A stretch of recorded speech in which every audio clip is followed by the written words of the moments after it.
مشاهدي الأفاضل، طيب الله أوقاتكم أينما كنتم بكل خير. أحييكم وفي معي نشرة أخبار المساء من الفضائية الإريترية أستهلها بأبرز العناوين.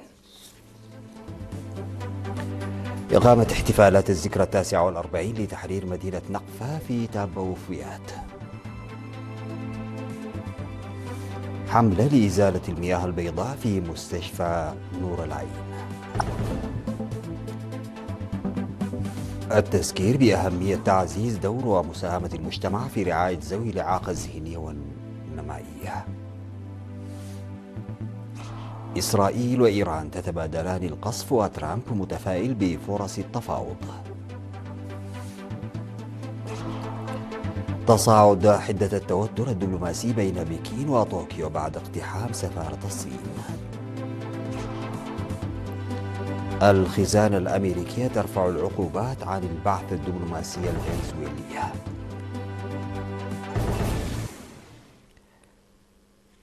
السلام عليكم ورحمة الله.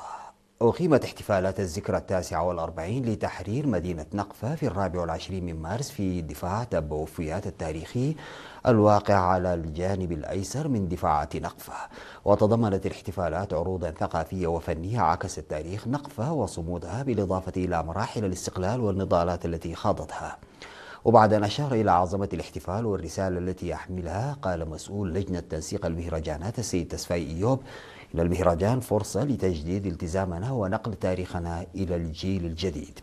وقال مدير مديرية نقفة سيد يعقوب إدريس إن إقامة المهرجان في تابوفيات سيضفي عليه مزيدا من الوقار والرقي، موضحا أن معرفة إرث الشهداء وتوارثه يمثل مساهمة عظيمة. وبمناسبة حلول الذكرى الخمسين أي اليوبيل الذهبي لتحرير مدينة نقفة عام 2027، حث على البدء بالاستعدادات منذ الآن. وفي الختام قدم كل من النقيب برهان يماني والرفيق محمد حامد، وهما من قدام المناضلين، عرضا موجزا للمشاركين حول البطولات والتضحيات التي بذلت في تابوفيات خلال الحملة السادسة. وتقع تابوفيات على بعد 15 كيلومترا شمال شرقي مدينة نقفة. بعد 6 أشهر من الحصار والقتال الضاري، تحررت نقفة في 22 من مارس من عام 1977، ولم تخزى منذ ذلك الحين، وهي تمثل صمود الشعب الإريتري ومصدر فخره.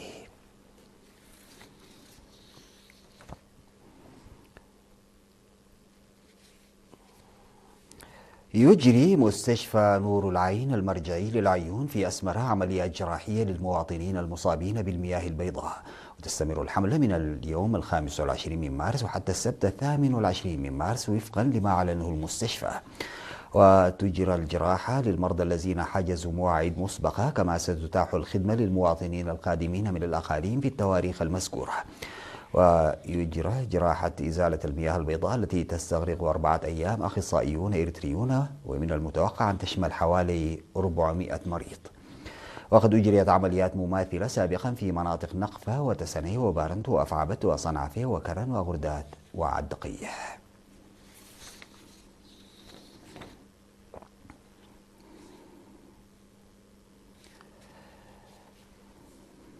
قدم سكان قرن معر التابعة لإدارة ضاحية عد الإجه في مديرية عدقية دعما وتشجيعا لأفراد قوات الدفاع المشاركين في تنفيذ مشروع المياه وأعمال التنمية. وأوضح المهندس المشرف على المشروع المهندس تخلوين زايد إن المشروع يشمل إنشاء خزان حجري بسعة 270 مترا مكعبا وحفر قناة بطول 800 متر، إضافة إلى مد الأنابيب وبناء بئر للمياه. وأعرب عن تقديره لجهود أفراد قوات الدفاع ومشاركتهم الفاعلة في تنفيذ المشروع. من جانبه أكد قائد اللواء في الوحدة المشاركة في العمل حقوس أبراهام إن خدمة الشعب تعد من القيم الراسخة لدى قوات الدفاع الإريترية، مشيرا إلى سعادتهم بالمساهمة في برامج التنمية التي تخدم المجتمع.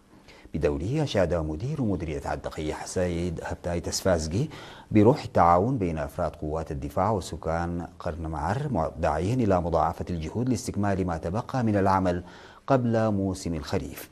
وتقع قرن معر على بعد 17 كيلومترا جنوب غرب مدينة عدقية.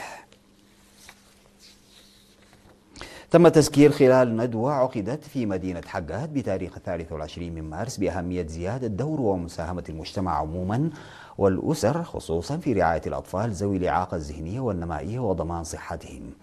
وحث كل من مدير مدينة حقات السيد نزار آب برختاب ومسؤولة مكتب العمل والرعاية الاجتماعية السيدة فاطمة حجي الأطفال ذوي الإعاقة الذهنية والنمائية على تلقي الرعاية المناسبة ومعرفة حقوقهم، منادين أولئك الذين لم ينضموا بعد إلى الجمعية للانضمام.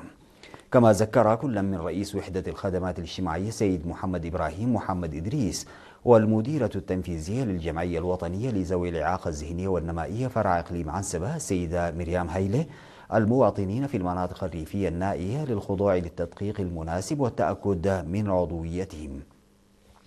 وذكر الحضور سكر من جانبهم بضرورة مواصلة الحملات وسمينارات التوعية لما لها من دور في مساعدة الأطفال ذوي الإعاقة على عيش حياة كريمة والتخفيف من مشاكلهم الاجتماعية. في غضون ذلك أقيمت فعاليات اليوم العالمي للإعاقات الذهنية والنمائية في مديرية دباروة، ودعا كل من مسؤول فرع العمل والضمان الاجتماعي في الإقليم الجنوبي السيد هايلي جبر ميكائيل ومسؤول فرع جمعية ذوي الإعاقة الذهنية والنمائية السيد دسالي حقوس إلى زيادة مساهمة جميع المواطنين لضمان المساواة في الحقوق لذوي الإعاقة. دعت الدكتورة قسانة فسهية والدكتورة صابرين السيوم من مستشفى الإقليم الجنوبي المرجعي لتجنب العلاج الذاتي واستشارة الطبيب المختص للتخلص من حب الشباب في الوجه.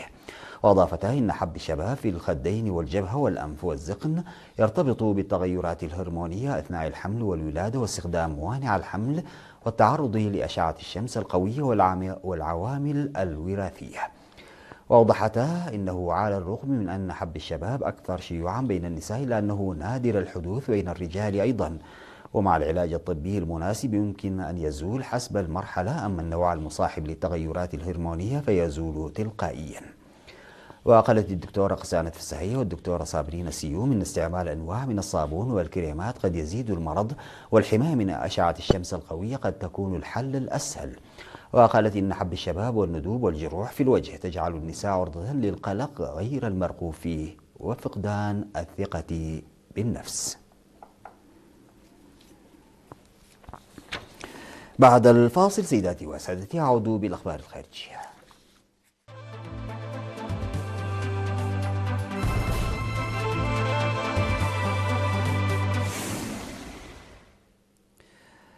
في اليوم 26 من الحرب الأمريكية الإسرائيلية على إيران، أفادت القناة 12 الإسرائيلية بأن الدفاعات الجوية اعترضت هجمات صواريخ أطلقت من إيران، في حين أعلن الحرس الثوري الإيراني إطلاق الموجة 80 من عمليات الوعد الصادق 4. وأكدت الجبهة الداخلية في إسرائيل دوي صفارات الإنذار في مناطق متفرقة بعد رصد هجمات صاروخية شملت إيلات والقدس ووسط إسرائيل دون تسجيل إصابات حتى اللحظة. وفي إيران سمع دوي انفجارات في غرب وشرق طهران، فيما أعلن الجيش الإسرائيلي أنه بدأ بشن هجمات تستهدف بنى تحتية تابعة للنظام الإيراني في العاصمة الإيرانية. يأتي ذلك على وقع تحدث الرئيس الأمريكي دونالد ترامب عن فرص واعدة جدا لاتفاق مع إيران، مؤكدا جدية هذه المرة، في حين أقرت طهران بتبادل رسائل مع واشنطن عبر مصر وتركيا. وفي لبنان قال حزب الله إنه استهدف بالطائرات المسيرة والصواريخ تجمعات للجنود الإسرائيليين في بلدات ومواقع حدودية، في ظل شن الجيش الإسرائيلي هجوما مكثفا على الضاحية الجنوبية لبيروت وغارات على مدن وبلدات جنوبي البلاد.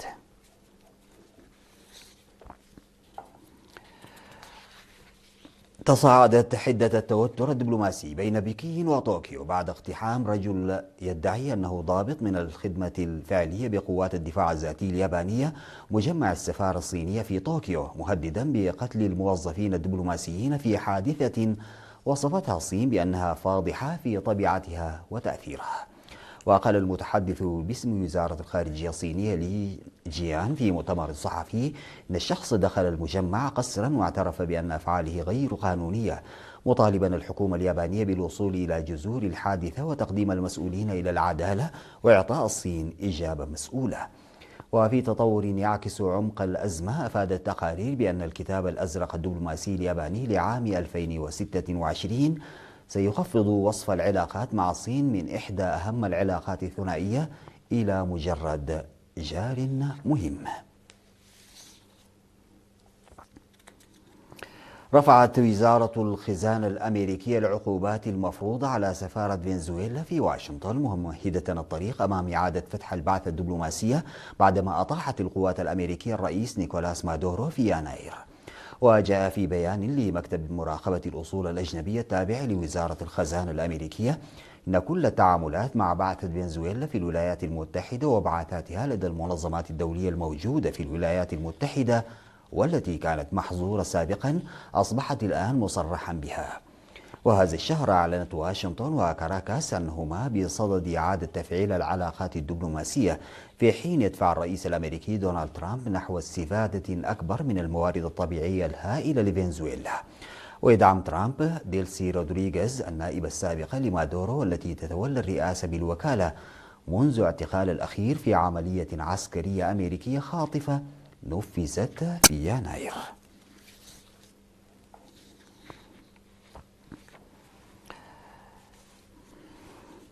أعلن رئيس ناسا أن وكالة الفضاء الأمريكية ستستثمر 20 مليار دولار لتطوير قاعدة على سطح القمر، مع تعليق خططها لإنشاء محطتها المدارية القمرية المعروفة باسم جيت واي. وقال جاريد إيزاكمان في بيان أدلى به خلال الفعالية استمرت ليوم كامل في مقر وكالة ناسا بواشنطن، تعتزم الوكالة إيقاف مشروع جيت واي بشكله الحالي والتركيز بدلا من ذلك على البنية التحتية التي تمكن من استدامة العمليات على سطح القمر. وكانت وكالة الفضاء الأوروبية إلى جانب منظمات دولية أخرى من بين الشركاء في مشروع جيت واي. يأتي هذا التغيير الأخير لخطط ناسا بعد تعديلات طرأت على برنامج أرتيميس الذي يهدف إلى إعادة رواد فضاء أمريكيين إلى القمر والتأسيس لوجود طويل الأمد هناك، تمهيدا لبعثات مستقبلية إلى المريخ.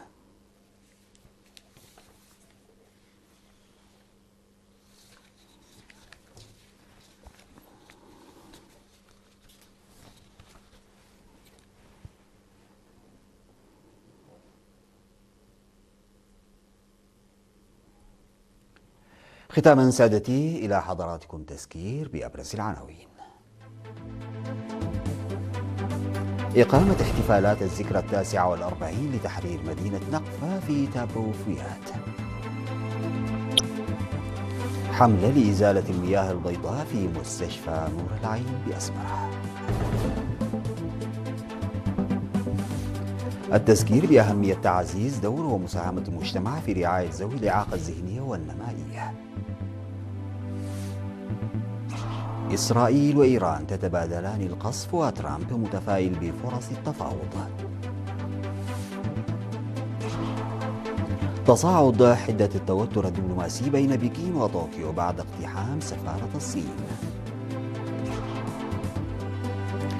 والخزانة الأمريكية ترفع العقوبات عن البعثة الدبلوماسية الفنزويلية. انتهت نشرة أخبار المساء، قدمتها لحضراتكم من الفضائية الإريترية. شكرا لمتابعتكم. السلام عليكم ورحمة الله تعالى وبركاته.